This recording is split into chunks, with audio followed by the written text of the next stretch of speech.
L'IUFM prône évidemment l'enseignement pour tous, le baccalauréat pour tous, etc. Donc motif à la limite, pourquoi pas louable. L'idée c'est que ça se fait par un nivellement par le bas, une remise à plat de la plupart des champs culturels. Et surtout, en fait, le développement d'une sorte de métalangage totalement absurde qui sert globalement à masquer un vide conceptuel complet.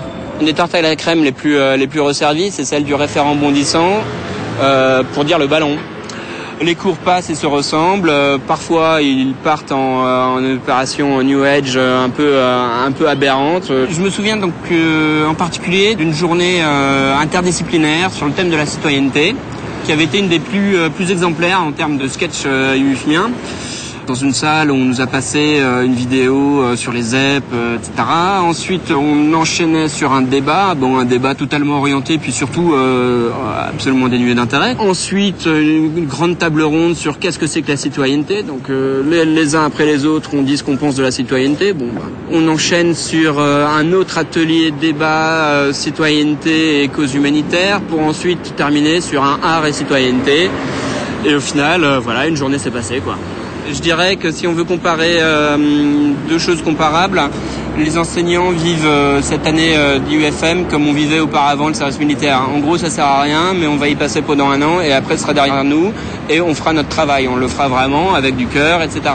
Pas mal de gens reprochent à l'IUFM de formater les enseignants. Dieu merci, je pense que l'IUFM n'en est heureusement pas capable. La formation des maîtres est mal faite aujourd'hui, il faut le dire de façon très claire. C'est la continuation de la mauvaise formation universitaire qu'ils ont eue. On leur donne des connaissances éparses et théoriques. Ils ne sont pas formés à ce qu'ils vont affronter sur le terrain. Deux, les plus jeunes, parce que leur barème est plus bas, sont mis dans les pires situations pédagogiques. Qu'est-ce que c'est une pire situation pédagogique? Ça veut dire qu'il faut aller chercher des élèves au plus loin de la culture scolaire qu'on veut leur donner. Et donc, ce trajet-là est un trajet difficile qui demande beaucoup de conviction, beaucoup de dévouement et beaucoup d'expérience. Or, la plupart du temps, c'est les plus jeunes sans expérience qu'on met dans ces situations-là.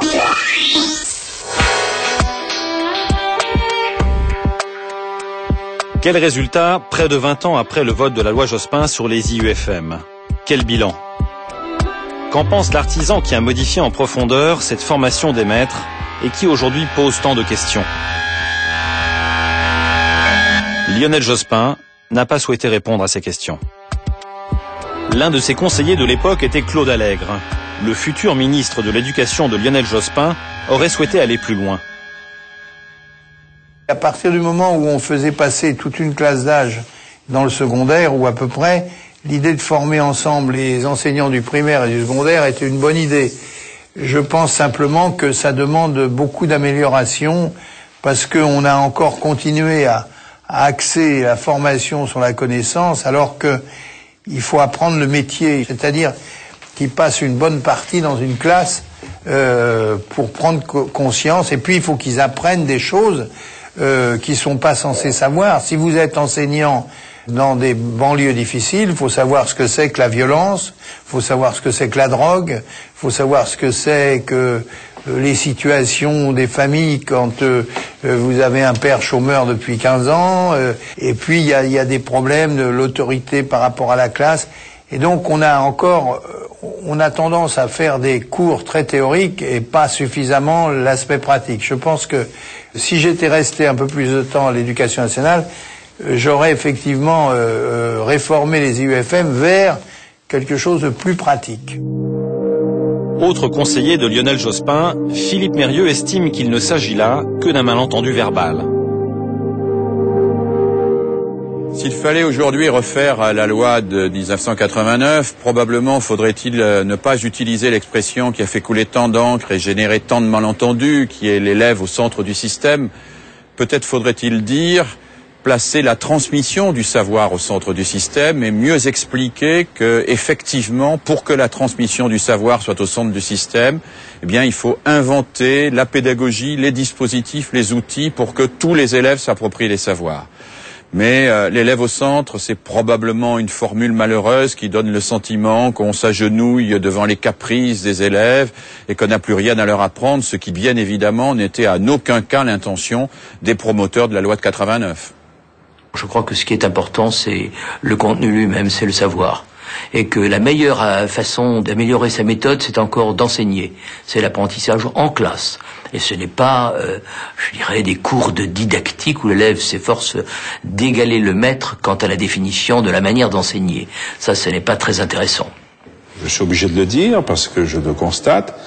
La plupart des jeunes professeurs qui passent à l'UFM trouvent en effet qu'ils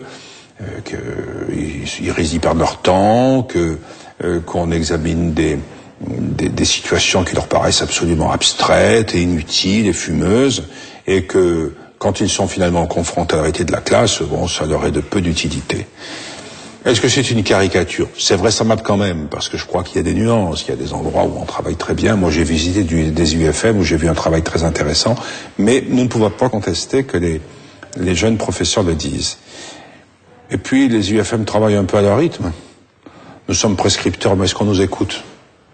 Il y a des cahiers des charges, il y a des conventions. Nous avons l'impression que elles sont parfois vues un peu de loin. Voilà. Les Mureaux, une zone d'éducation prioritaire à l'image de centaines d'autres en France. La situation au collège préoccupe les enseignants. Quand et Quentin, on ne va pas reprendre, vous avez toute la leçon, vous l'avez faite. Vous prenez une copie, vous passez au voisin. Cette dictée sera corrigée ce soir et la note figurera dans vos moyennes demain. De Gaston Leroux, Le mystère de la chambre jaune. Alors voilà, théoriquement, c'est une des meilleures copies de la classe. Elle a bien retenu, malgré tout, malgré le subjonctif qu'elle n'a pas retenu, c'est bien. Mais le participe passé pu, c'est devenu une pute. Il semble bien que l'homme de la poste doive être l'assassin. Point. L'assassin, les doubles lettres entre deux voyelles, ce n'est pas acquis. Hein, les majuscules non plus. Le seul fait qu'il faille un verbe dans une proposition, sans complice, non, il n'a rien compris au texte manifestement. Il faut me dire Rouletabille. Les dictées que fait Cécile Reverret ne sont plus au programme. Elles sont à la discrétion des enseignants. L'exercice ayant été jugé trop rébarbatif. Plus de dictées, de la grammaire que l'on observe, quid des rédactions devenues exercices d'expression écrite. Là, c'est une copie, ça va faire à peu près une trentaine de fautes. Un coup d'œil sur le passé donne parfois quelques indices. Comparaison entre des copies du primaire des années 50 et une classe de 6e d'aujourd'hui.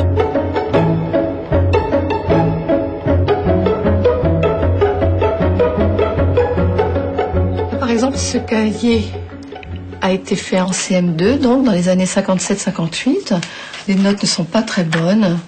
Il s'agit de raconter, elle est bien amusante, notre petite chatte Bellem. La copine n'a eu que 6,5 sur 10. Elle aime jouer avec des boules de cotillon. Elle parcourt toute la maison et dès que la boule roule sous un meuble, elle prend un papier qui traîne par terre. Puis subitement, elle court vers sa jatte de lait et boit.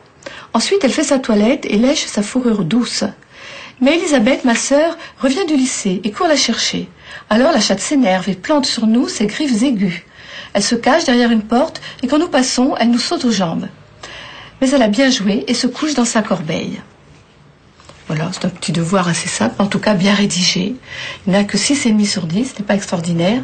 Mais voilà ce que l'on faisait donc comme rédaction dans les années 50. Alors aujourd'hui, qu'est-ce que l'on fait? Par exemple, alors c'est encore une question de chat, de petits chats. C'était après l'étude des contes du chat perché de Marcel Aimé. Être un chat dans la maison de Delphine et Marinette, c'est très pénible. Il me chouchoute comme une poupe, il me caresse comme des folles, il me maquille. J'imagine que ça veut dire elle me maquille. Il me maquille. Pauvre Pauvre chat, ça ne doit pas être marrant d'être traité comme ça, comme une marionnette. Même avec les filles, il n'est pas content. Alors avec un garçon, ça doit être la cata. Peut-être pas, peut-être qu'il préfère un garçon. Voilà la rédaction donnée en décembre d'une classe de 6e.